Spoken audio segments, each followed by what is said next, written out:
This lecture is called The Intersection of Migration, Climate Change, and Identity. So I'd like to first introduce or say a little bit about the Lampen lecture series. The Lampen lecture series was started by Sister Joelle Ellen Lampen, Ancillus College first president, and was really developed and initiated by Sister Carlene in 2005 for the purpose of strengthening Ancillus College identity as a Roman Catholic institution of higher learning and a sponsored ministry of the poor handmaids of Jesus Christ. This lecture series is open to all, as in all the Ancilla College students, staff, faculty, but also to the general co-workers and everyone in the public. So I'd like to introduce our guest speaker here, Mr. Jose Chiquito, who's studying his third year in Goshen College in Sustainability.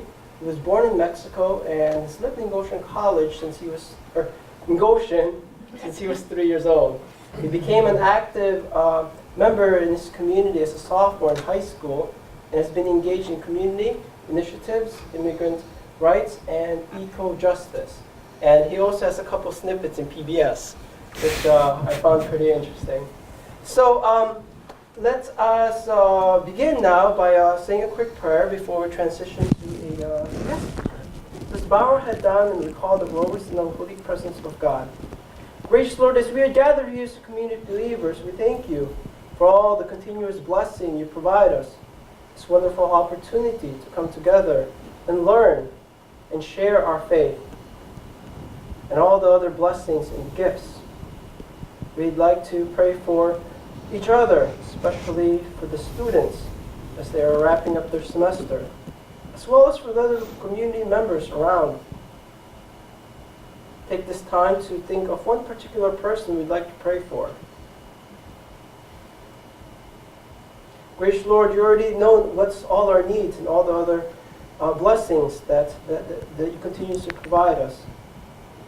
We do this through your name, our Lord Jesus Christ. Amen. Amen. Father and Son and Holy Spirit. Amen. Ladies and gentlemen, Mr. Jose Chiquito.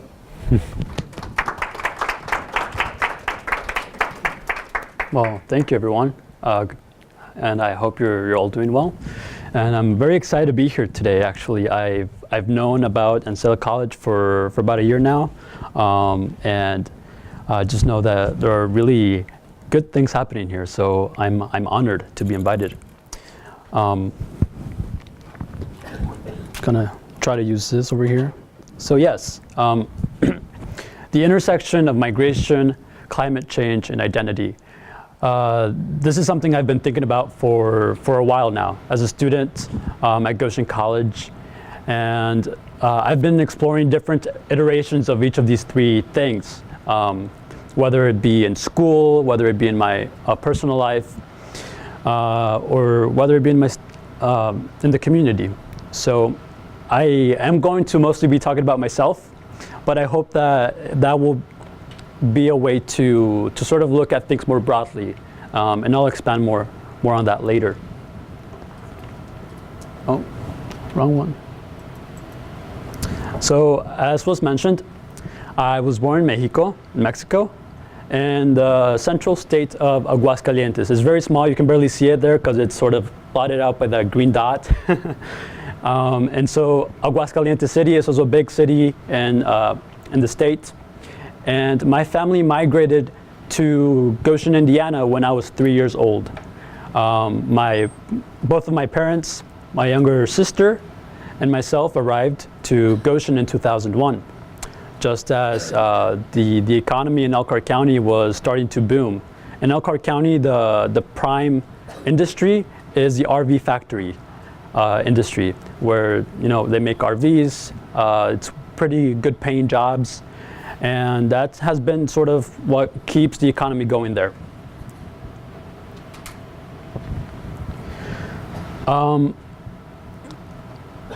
So this picture is probably the first thing that spoke to me, and that meant something about being undocumented in this country. Growing up, I always knew I wasn't documented, meaning that I don't have documents, that I don't have a social security number, or I'm able to pursue a higher education and pay in-state tuition levels, or eventually have a career in this country, which is really the only country I've known, right, since I was 3 years old.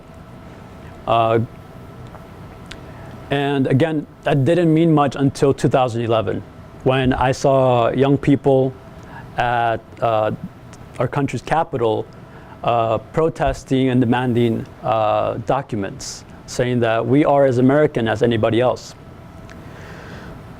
And that's powerful. And that's the first time I felt strong emotions and a desire to be part of something more than, just being a 13-year-old who goes to school. Up until then, I had loved school, I loved learning, but I hadn't thought much about what the future looked like. My parents have always wanted for us to have a better future than they had in Mexico. That's why we came here. That's why people migrate, because there's always something that you can get from it. There's something better. So you're willing to take a risk to get a better life. The DREAM Act becomes a bill that is going through Congress in 2011. And my family is talking about it all the time because it's hope, right? It's a pathway to citizenship for young students who are undocumented. It's a pathway to citizenship and get a social security number, get an education, and have a career, have a concrete future in this country, which otherwise is uncertain. I grew up knowing that at any time we could be deported by just a minor traffic infraction and being pulled over. That's the risk that we knew as children growing up. Not everybody knows that as a young undocumented person, but that was the case at least in my family. So this bill is being televised on television in Spanish. We're watching it, and it's also the first time I become interested in politics at all. Not because I wanted to become a president or a mayor, but because it was personal, right? Politics became very personal at just 13 years old, especially because it added hope to my parents. So it's in Congress, it's been debated, it doesn't pass, it fails. These students are still there in the nation's capital. Some are arrested, they go back to a country they really don't know. Some stay and don't have the documents they need to go to college.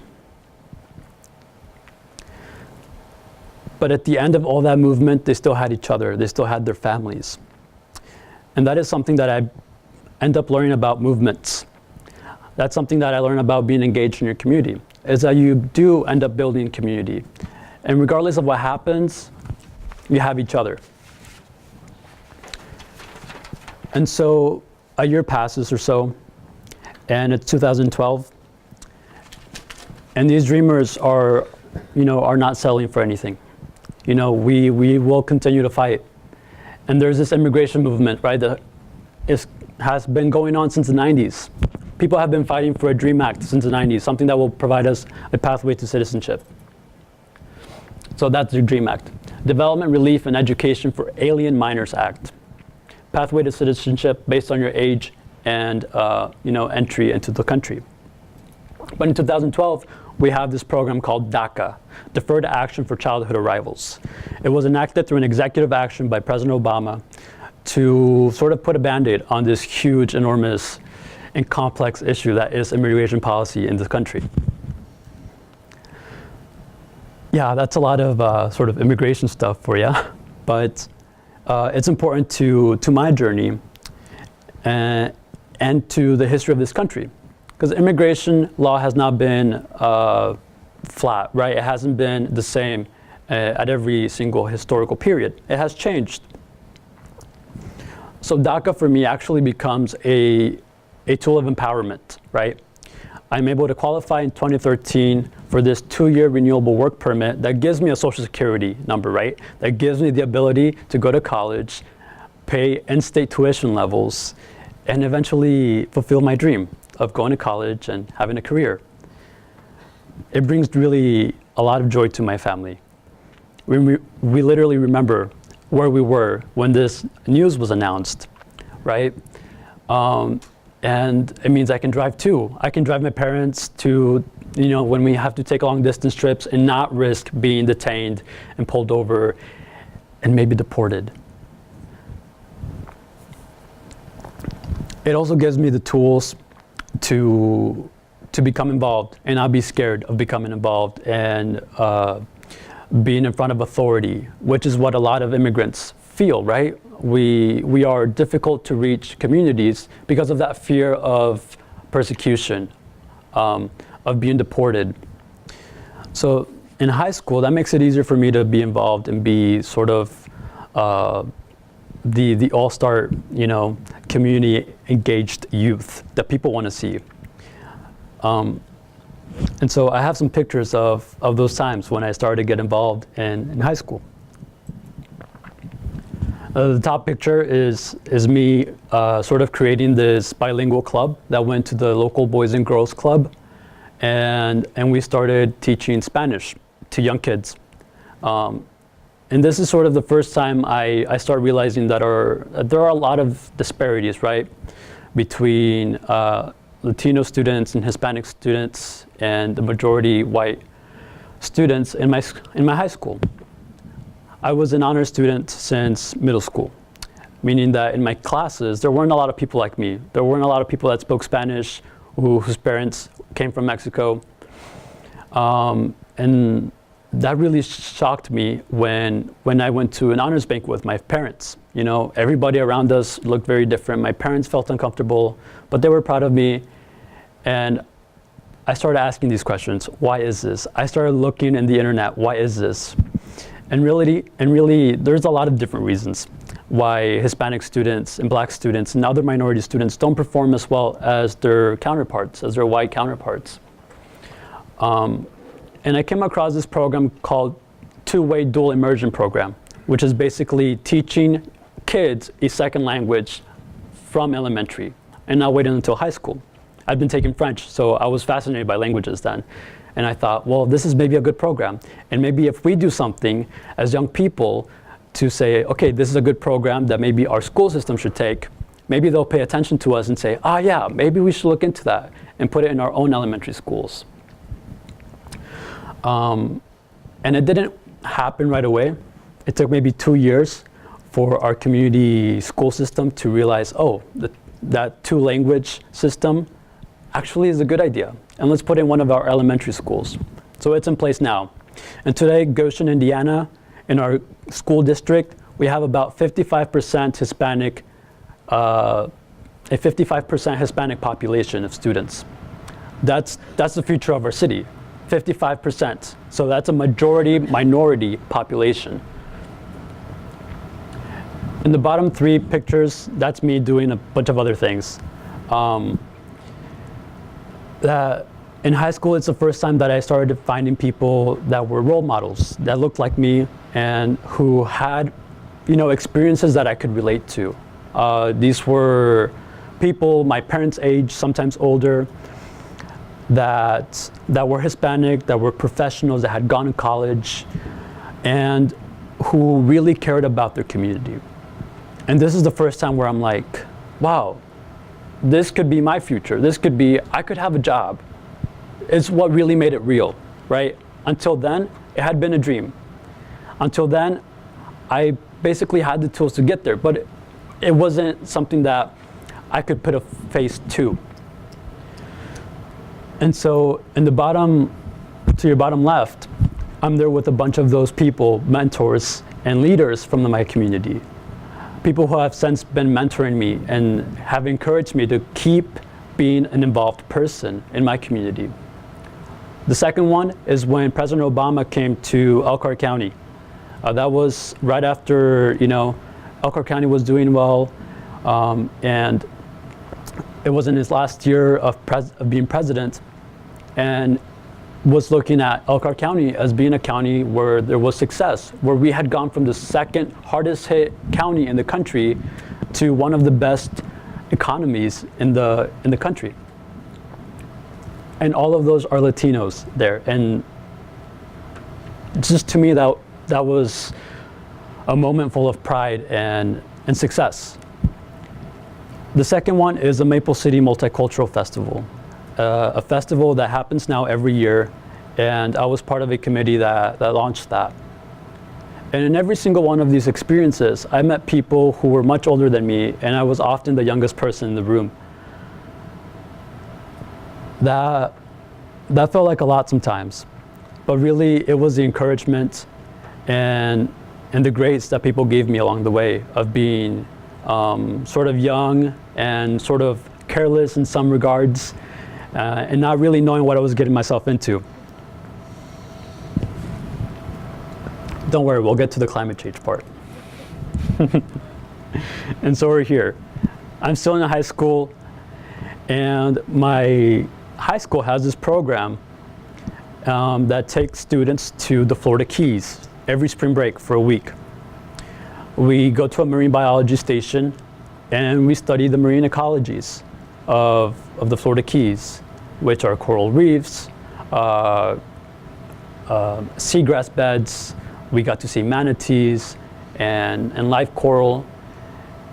But the thing that was most impactful of that trip, that spring of 2016, was seeing some of the corals like they are right there in that photo, which are almost non-existent now, which are bleached, and hearing some of the stories that older professors told about when they went there is totally different.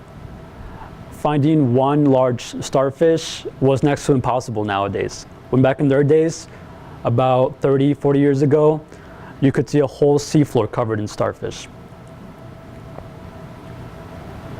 That really sort of called me to action and say, the environment is also important. And this is something that you're being called to do. This is something that you have a passion for. And so I go back and I'm thinking about college. I'm a senior now, and I've been accepted to Goshen College. And it just so happens that Goshen owns that marine biology facility in the Florida Keys. And so we have an amazing sustainability and an environmental studies program at Goshen College. And this is perfect because I had fallen in love, literally fallen in love with my community through the amount of support that we have, not only for myself, but for the Hispanic community overall. Goshen is a community where you have programs and festivals, and it's vibrant, where it's as inclusive as it can be. We have our issues, of course, like any community. There are barriers to being involved and to getting in, but we're working on that, and that matters. So I get into college, I declare my major for sustainability studies, and I become torn, because college takes up a lot of time. We all know that here. And geez, there were so many times where I couldn't attend events, where I was invited to things and I had to say no. In college is when I started to say no to a lot of different things. And I felt this terrible guilt when I couldn't make it to one event over my sustainability studies, over my school, and really trying to figure all these things out. I'm also a first-generation student, so navigating all of that is another pressure. It's another obstacle that you have to overcome. And this is me here speaking in front of a rally, and this has happened after a very tumultuous year. So this rally is to advocate for ending family separation at the border, where migration is still an issue and we have not fixed our immigration reform, where environment is still in utter chaos, and they're really, God help us really, I don't know. But it's been after a tumultuous and transformative year for me. Right after that, I had been studying at Mary Lee. It's a 1,200-acre nature preserve. We have an ecological learning facility there. There's prairie, there's a lake, there's wetlands. It's paradise in northern Indiana. And I learned a lot about who I am and about balance. And I learned that during that semester there, I also learned that there is an immigration detention facility coming into town. In Elkhart, Indiana, there was a proposal for Core Civic, a privately owned company that builds immigration detention facilities where families are separated. So not only family separation has been something I've known for my whole life, it is something that is coming to my town, the town that I love, and that's supposed to be inclusive, and that is supposed to be nurturing to everybody, no matter who you are. It's coming to town, and I'm in class, and we're on a break because it was about a 2-hour class. I look at my phone, and I see the terrible news. And I literally just go in shock, and I break the silence, and I tell my classmates and my professor, and the room goes silent. We're in this belief that something like this could happen to our community. And my professor then says, let's go on a walk. Thankfully, there's enough to walk at Mary Lee. We have tons of trails. And it's late October, early November, and it's cold outside. And we go off the path, and we arrive to this huge, majestic red oak. And it is just beautiful.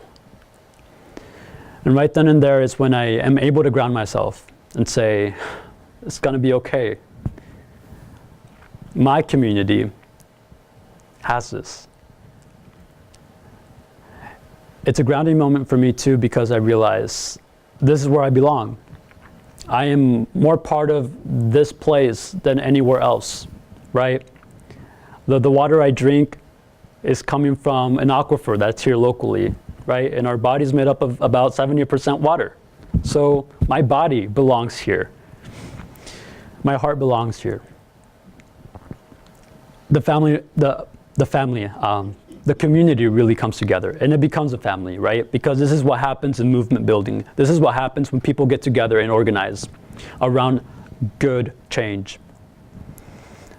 The community gets together, and within 2 months, Core Civic pulls back and says, we don't want to be here anymore.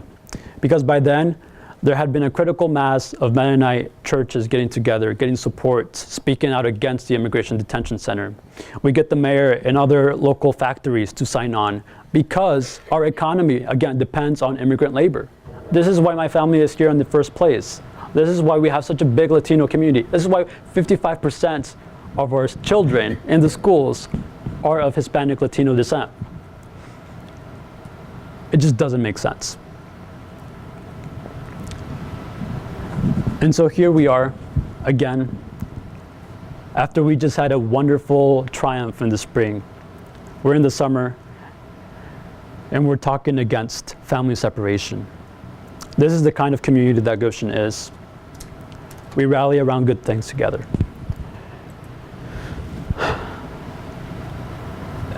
And so this is Mary Lee. In the top right corner, or top left corner, that's Mary Lee. And I'm better able to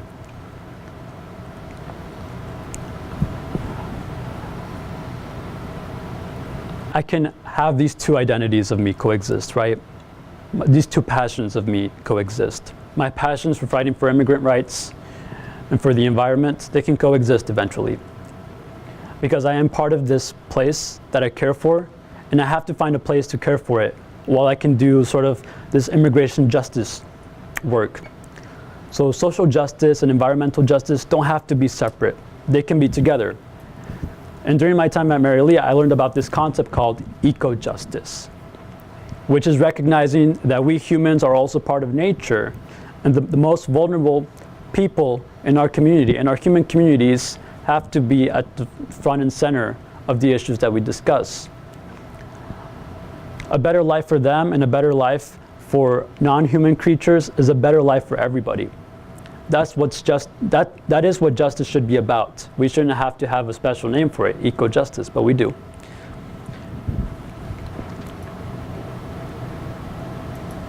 And so I'm learning this, and I'm still trying to figure it out.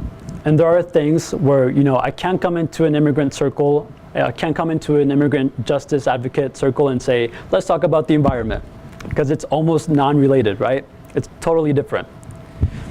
But here I am at the state capitol, where I wish I could have been also protesting against, some horrible environmental law, where I wish I could be there talking to my representatives about environmental law. But I'm there talking about immigration law because it's still important. And it ends up being a migration. It ends up being an environmental issue as well.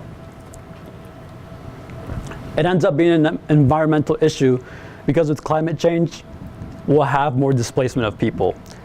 And the displacement of people, whether it be environmental or not, the causes an environmental effect.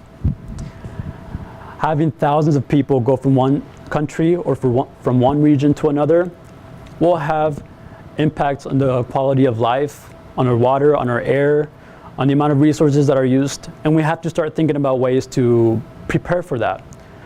We have to think about ways to be resilient about that.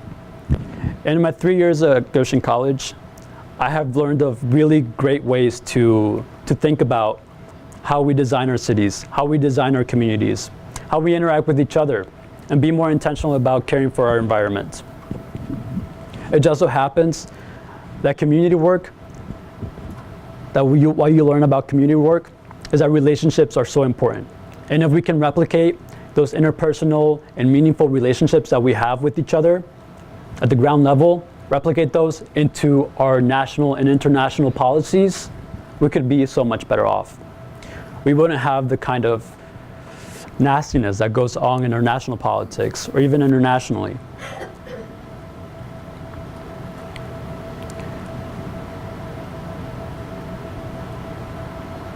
So let's think about again the stories we hear about immigration in our country. How many of you are familiar with the migrant caravan? Okay, most of us. So the caravan of migrants from Central America that made their way, literally walked thousands of miles to get to our border. There's no humanity in that. And rejecting people and telling them that their suffering is not real. And not allowing them to be guests in our country.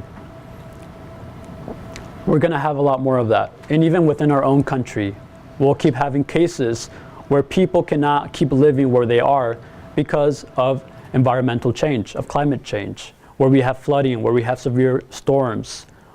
Katrina was just the beginning of all of these catastrophes. And people in New Orleans have since moved to other parts of the country. People in Puerto Rico have since moved to the mainland United States. In Goshen now we have more and more Venezuelans, Puerto Ricans who have migrated because of either war or climate change. And I agree with Greta Thunberg, we have to treat climate change as a war. We have to treat it, we have to go into that kind of action. Otherwise, we won't be seeing the end of it.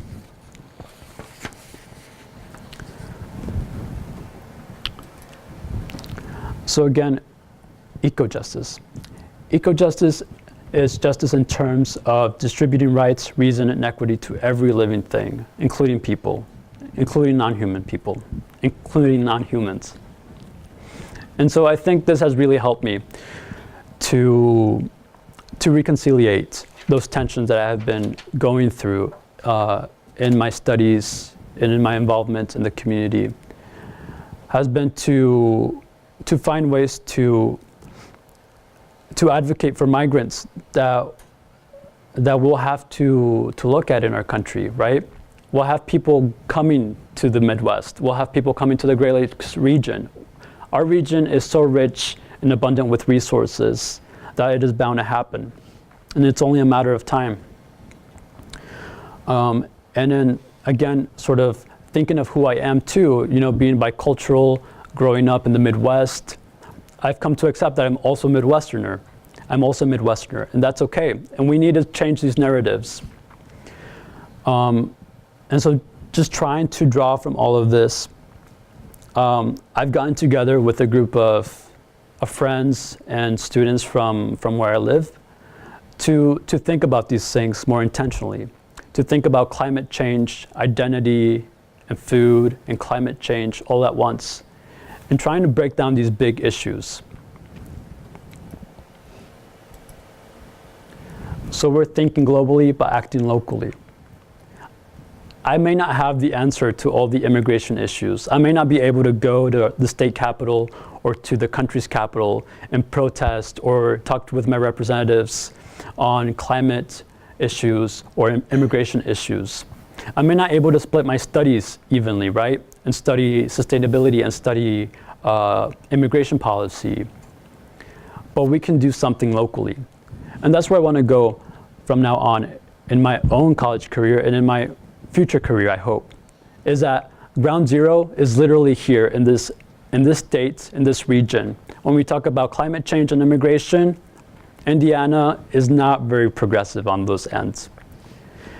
And this is where we need people. This is where we need action. So having a narrative that's looking at minorities in Indiana, that's looking at minorities in the Midwest and saying, you are also a Midwesterner and you can also have an impact on climate change and immigration, that's important. And that's why we created Ecotiva. Ecotiva is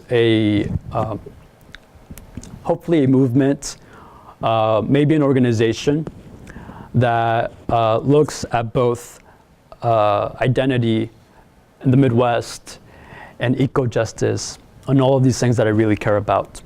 This is sort of my reconciliation with myself and sort of the world around me. So I got together a group of friends and said, hey, how about we start with a podcast? Let's start with the podcast so we can talk about these things. So we can talk about what climate change looks like in the Midwest. Let's talk about what our food systems look like in the Midwest. Let's look about what rights for people look like in the Midwest. So we're pretty diverse, and I'm the only man in my group. And I don't think that's a bad thing at all.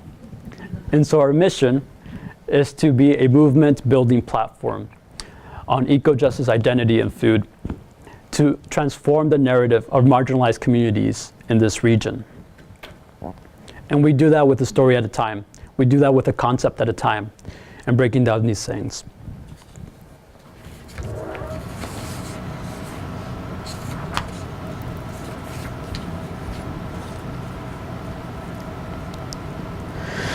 So Ecotiva, the name comes from two things. Eco, right? House, meaning everyone's included, both humans and non-humans, and the environment, the resources that we need to survive in this world. Tiva comes from active, or from activa in Spanish, because I want this to be more inclusive and include my parents who don't speak English or who don't understand it as easily as they understand Spanish. So I want this to eventually become a bilingual movement where we can have a content in both English and Spanish. And so the idea is that if we can get people to talk about these issues, that we'll be able to eventually organize and do meaningful action together at a local level. So far, we don't have a lot of subscribers to our podcast, but it's a beginning. We have about 50 subscribers to our podcast. And it's just another way for us to engage in these things and look at problems more holistically instead of just issue by issue.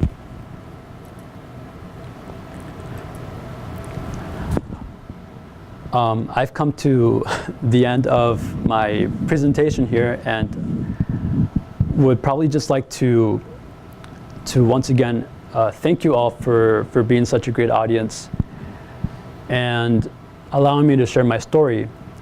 And although it seems sort of very all over the place, I hope that you could take that minorities in the Midwest, we really struggle with things about identity, being split oftentimes between two worlds. And being split between immigration and the environment was just another iteration of my life, where I've been split between my Mexican heritage and my American heritage, and finding places in between, places where those identities and where those beautiful things can come together and make something even better. So if you'd like to get a hold of me or to just sort of follow of what my team is doing to look at these issues of climate change, identity, and migration, I'd invite you all to visit our website, reach out to us via email, or look at our social media. So, yeah, thank you.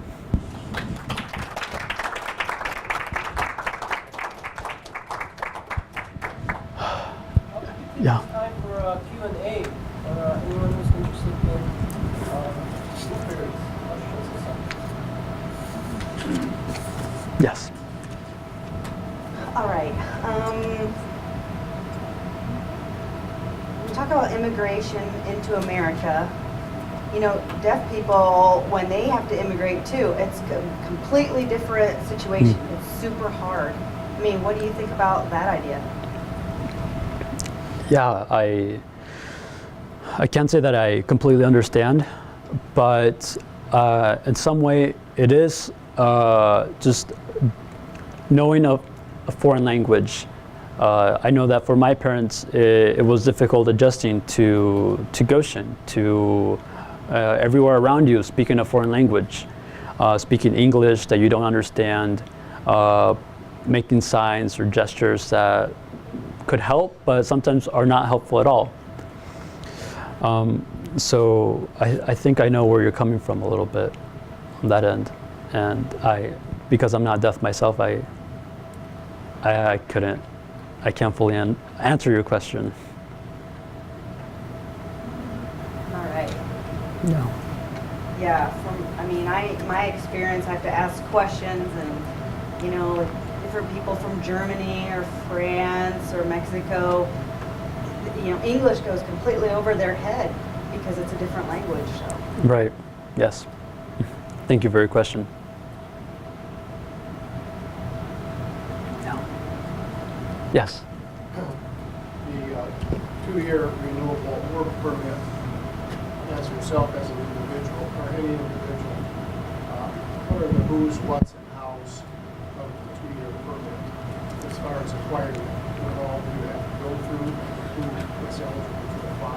Right. So typically you would have been required to be in the US for 5 consecutive years before August of 2012, if I'm correct. Maybe someone could fact check me.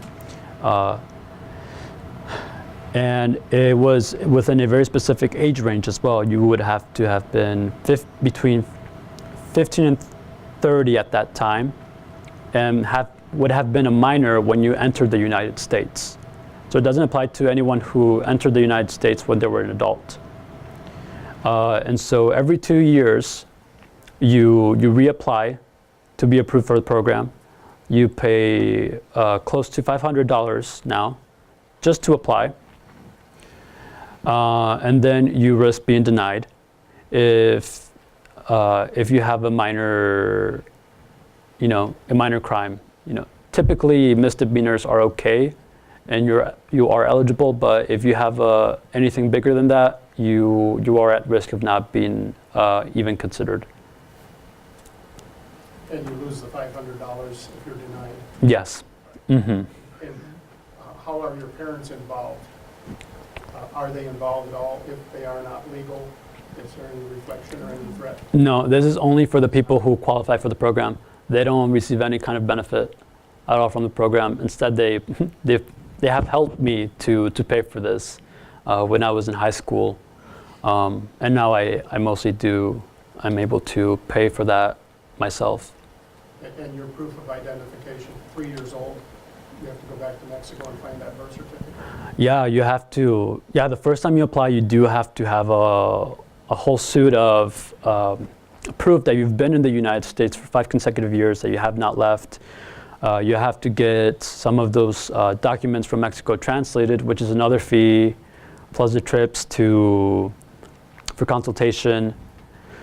Yeah, there are a few other sort of hidden fees, right, that you take on your own, and are not even part of the application process. Thank you. Mm-hmm. And that's the people that are brave enough to actually apply for DACA, because one of the things that we lose in this conversation as natural American citizens is the fact that when Jose gives the American government all of that information, he's basically given his parents' information as well. So if the government were to crack down, now they've got addresses, telephone numbers, emails, places of work, previous addresses, phone numbers, all that kind of stuff. It can be pretty nerve-wracking. Mm-hmm.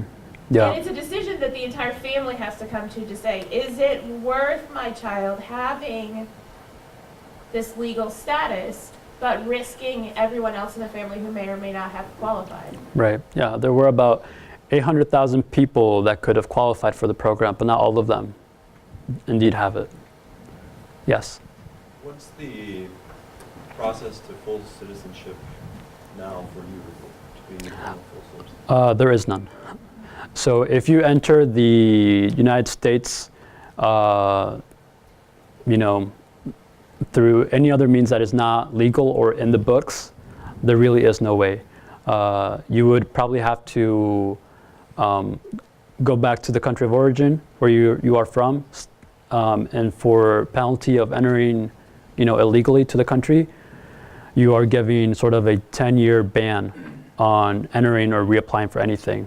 And then you would probably have to apply either through a student visa or any other number of visas, which is pricey and the process is lengthy. And there's a 26-year waiting list. Right. Yeah. If you 26 years, if you want to come in legally from Mexico, so you kind of have to have your grandma put you on the list before you're even born. But because he was brought here as a minor, and if he decided he wanted to do it legally, he would be banned for 10 years. Is that right? Am I hearing that correctly? Because Right. Even if Banned to apply, but then Right. once he Right, that's what I applies, mean. he has to wait no, on I the know. waiting I just want list. to. I want to understand what Mhm. you're saying. That's all. Yeah. Okay. Good. Thank you. Adam, and then I know in Plymouth too, one of the things we've talked about, there's a lot of people on temporary protected status too. It's a totally different program. After the earthquakes and landslides and stuff in Honduras, like I think in the 90s, there's a lot of people that came over. There's a couple that lives in Plymouth have been in that, and now it's basically turned into just a forever waiting period of temporary status, and they've paid over the course of those 20 years, $14,000 as a couple to the federal government for the continued every 2-year kind of renewal. One of the things that some groups have done, Lisa Coop from the National Immigrant Justice Center, which is, I think she works at Goshen, right? right. She came and spoke at the library, and Sister Edith was there. I believe a group of Mennonite churches there have created a DACA TPS fund supported by a variety of the churches to have a systematic way to assist people with that financial burden, and it's some kind of partial payment, 50% to help the family, and then an application, of course, another application process, but that they can pool as resources. What do you, I guess that kind of as a background without leading the question, but what the institutions that are around currently, I mean, you have a lot of energy going into this Equativa and probably very scrappy right now. Not a lot of money, just not even knowing what you want it to become, but just starting. And that's awesome. What can the churches, the civic groups, the institutions that have kind of the resources, but not necessarily the experience or energy or technology to do that? How can you see partnerships? You mean with the immigrant institutions right now in Goshen and in the area, or kind of like the Equativa collective? yeah? Do you see that partnering with institutions of higher learning? I'm thinking more selfishly. Institutions of higher learning, religious institutions, civic organizations. Right. So if you're asking me what I want for Ecotiva, and if there would be places to collaborate with other places like that, I would say that there could be, because really these issues require a full-on community involvement and support because there are going to be institutions that are going to be impacted by climate change and migration. You have to organize around, what is housing going to look like? When immigrants came into Goshen in the 90s, it completely overwhelmed the housing situation. People were living in their cars. People were overcrowded in small apartments. And so this organization, out of a Mennonite church, created a nonprofit called La Casa. And they do housing services. And they make sure that, there's affordable housing in Goshen, and there's sort of that authority. That's a good solution, right, for an issue that might be recurring. And I think Ecotiva could be something like that, where we are an incubator of sorts for sustainability solutions. And so we're solutions oriented. That's something that we want to be. We're solution and action oriented, where if there's an issue that our community cares about, that we can be, okay, well, there are these different ideas in sustainability, and we can use these different principles to think about the issue and find a good, sustainable solution for it. Not just what Daca is, which is a temporary solution, but something that is truly gonna endure several years of wear and tear. And that is something like La Casa. And anything that is truly durable will bring in not just churches and higher education, but will actually consult the community that is affected themselves. And that's important. So if you're dealing with immigrant issues, it's not, okay, I think they need this. It's about asking people what they need and asking people how you can be of help. I hope that answered your question. And I really couldn't tell you, because it's what we want from Ecotiva is for it to be a community solution. So I'm not going and saying Goshen and the Northern Indiana needs to do this so we can be prepared. That would be, silly of me to do, because nobody knows. It really has to be from a bunch of different stakeholders. That's kind of the first thing we learn in sustainability, is that you have to engage a diverse set of stakeholders who have a stake in the issue. Yes? Leads me to the question. I know the mayor in your town is very progressive. Hmm. Do you, younger Hispanic people, find presence on his council anyway? Yes. I helped with the leadership of his Latino Get Out to Vote campaign when he was not mayor. Before he was mayor, we got out the vote. I got friends and other high school students to volunteer and be interpreters at voting booths, to knock on doors and be an interpreter for candidates who were, wanting to get Hispanic votes. We didn't have a huge impact, but we got a few more people to vote.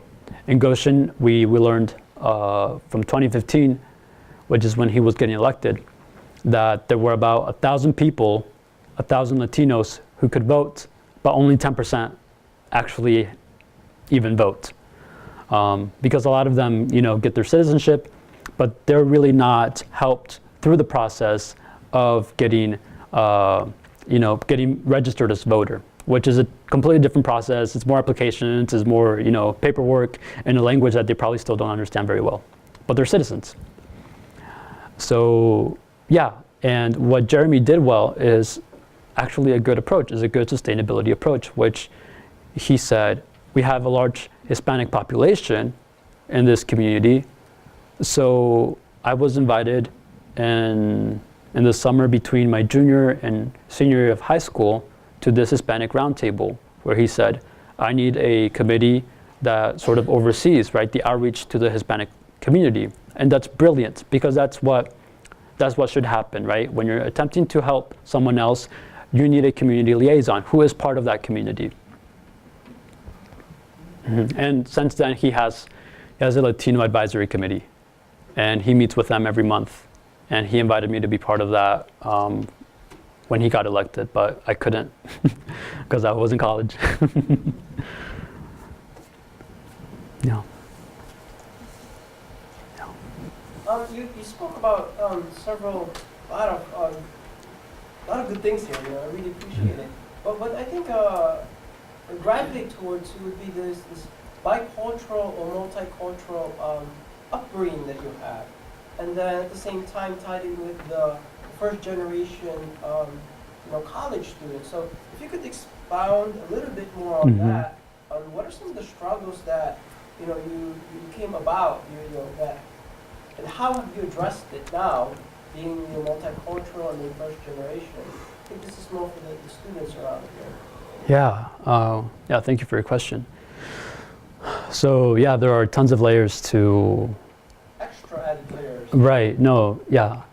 To an individual and to really what's going on around us, right? So I think, again, your surroundings, your environment play a huge role in that. And for me, it was really having the support of my parents and sort of them giving me the liberty and trust to kind of spend a full day away from home in most cases, right? Of going out and seeking sort of that community that could help me navigate some of those things. So when I first started to get involved in high school, right, my parents knew, okay, I'm a good student. They trust me to not do anything bad with my time. They knew where I was. And I started meeting these older people who were in some cases first generation, college students. Gilberto Perez, who is Dean of Student Life right now at Goshen College, was one of those mentors in high school.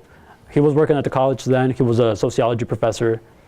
And I kind of came in contact with him through just organizing for Mayor Stutzman's campaign, for doing other things.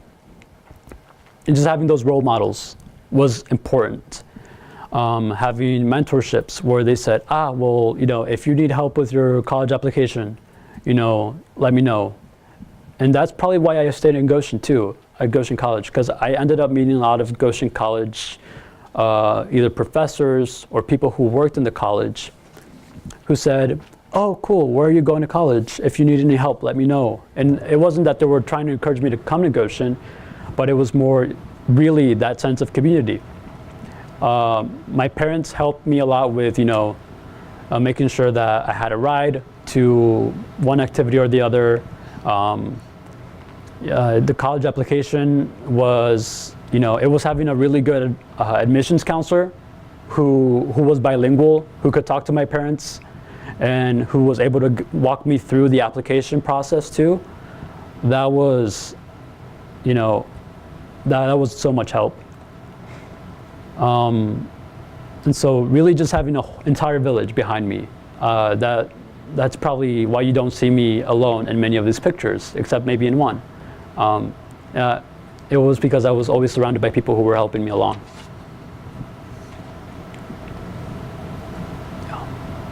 Well, if there aren't any other questions, again, thank you so much. I appreciate so much being here.